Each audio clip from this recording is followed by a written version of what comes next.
I think what Byron is getting at, he's talking about there's some people who deny that a particular pope is really the pope. Yeah. You mentioned Sedevacantism. Yes, I've heard that word. Yeah. I don't even know what it is. Okay. I've totally heard it. What that is where there are some groups in the Catholic Church, particularly since the Second Vatican Council and the big changes that have happened in society and in the Church, that they say, well, the particular men who have been popes, they've not really been popes, they've been anti-popes. Because in our history, we have had men who've been seen to be popes by some Catholics, but not by other Catholics. And there have been men who've been regarded as popes during their lifetime, who in later times were said not to have been popes at all, but they were anti-popes. We've had them in the Great Western Schism of the 14th century, thereabouts, when there were three men claimed to be pope at the same time. It was eventually resolved. The Council of Florence? No, Basel, I think. Council of Constance, I think, resolved it in the end. But in modern times, because of these changes since the Second Vatican Council, there are those who say Pope John the 23rd, who called the council, Pope Paul VI, his successor, Pope John Paul I, Pope John Paul II, their successors, and Benedict's, and this present one are not popes at all. They're basically false claimants to the papal throne. So that's Sedevacantism. Sede, seat, vacante, vacant. Yeah, the see of Rome is vacant. Now, there is a real Sedevacantism which does actually happen every time a pope dies or resigns. There's a period between his death and the election of the new pope. So at that point, it's Sedevacantism.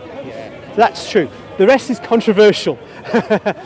But I think that our big problem is that we've had so many difficulties since the Second Vatican Council that these kinds of ideas are blooming because we're in such a mess. There's no doubt about it. But there we are, that's the way it is. So, if it is true, then what I thought, aren't we led by the Pope? So aren't we sort of like, I thought our binding is the Pope. So if we haven't got a true Pope, yes. do we not ever be Well, church? there are periods, no doubt in the early centuries because of the martyrdoms that were regular, and also periods in the last 2,000 years where you've had times when there's been no Pope for a period of time. The Church doesn't collapse because what we have is this 2,000 years of Catholic teaching. So if there was no Pope, say there was a catastrophe, say a nuclear weapon destroyed the Vatican, we still carry on being Catholics. There's a precedent in Japan.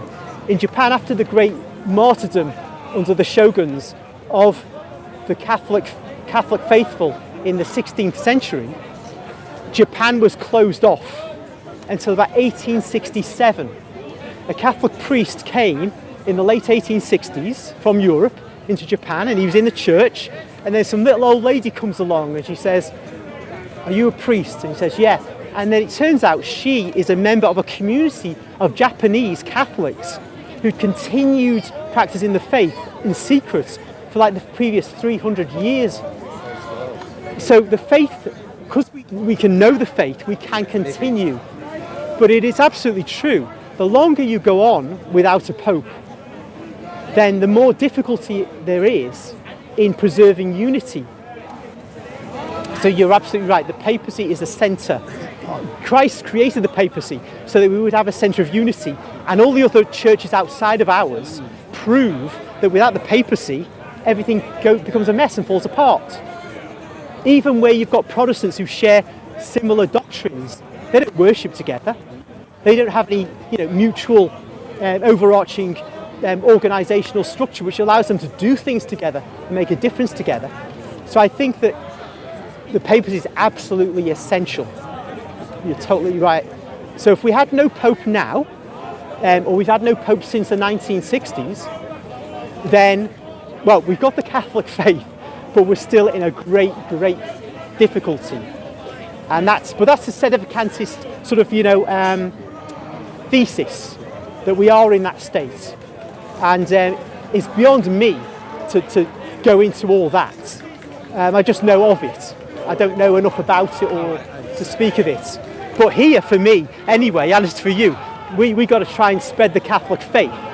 So most people are not interested in those kinds of issues. They kind of need to know the fundamentals. You know, what is a true faith? Is there a true faith? Is it Protestantism? Is it Catholicism? Is it Islam? So we don't have to worry so much in this forum about these Christian stuff. Generally Christian. Yeah, that's right. You know, that's absolutely right.